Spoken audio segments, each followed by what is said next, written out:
nodded, understanding the weight of his words. One of them, Baba Adu, said, Kojo, you have done so much for this town. Whatever you need, we will support you. But the journey to the city wasn't the problem. The problem was the cost. The hospital in the city wasn't for ordinary people. It was where the rich went when they fell ill. The bills there were as high as the tallest mountain. Kojo sat quietly that evening, staring at the stars. How can I save my mother? He whispered to the night sky. His heart felt like it was caught in a trap, and the pain was deeper than the sharpest thorn.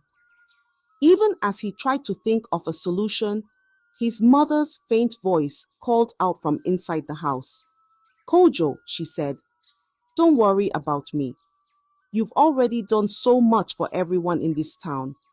If it's my time, then so be it. But Kojo couldn't accept that. He shook his head and said, No, Mama. You are the reason I became a doctor.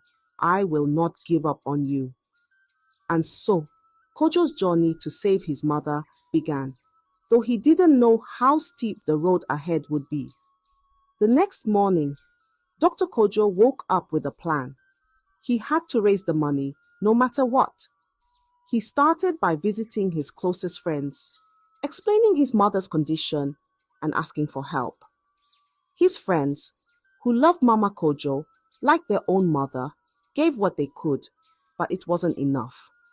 Then he turned to the villagers. Please, he pleaded, my mother's life is in danger. Any little help will go a long way. The people of Kadu were kind, but they too had their struggles.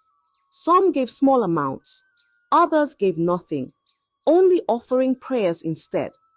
Ah, Dr. Kojo, one old man said, shaking his head, we wish we could do more. You've done so much for us. When the borrowed money wasn't enough, Dr. Kojo made a difficult decision. He started charging for his services. For years, he had been the town's guardian angel, treating people for free. Now, he had to ask for payment.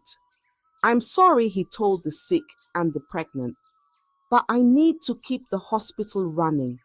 At first, the villagers understood. Kojo needs the money for his mother, they said. But as time went on, their understanding turned to whispers. Why is he charging us now? They asked. Didn't he say life is more important than money? Gradually, the once crowded hospital grew quiet. People began avoiding it, choosing to suffer in silence rather than pay. They forgot the kindness doctor Kojo had shown them for years. They only saw the man who now asked for money, not the son trying to save his mother. Dr. Kojo, sitting alone in his empty hospital, felt the weight of their betrayal. But in his heart, he knew he had no choice. For Mama Kojo, he would keep trying, even if it meant losing the trust of the very people he had always helped. Dr. Kojo sat outside his hospital one afternoon, the sun burning hot above, but his heart felt colder than the harmattan wind. The empty hospital and the whispers of the townspeople weighed heavily on him. It was as though the very people he had cared for had turned their backs on him.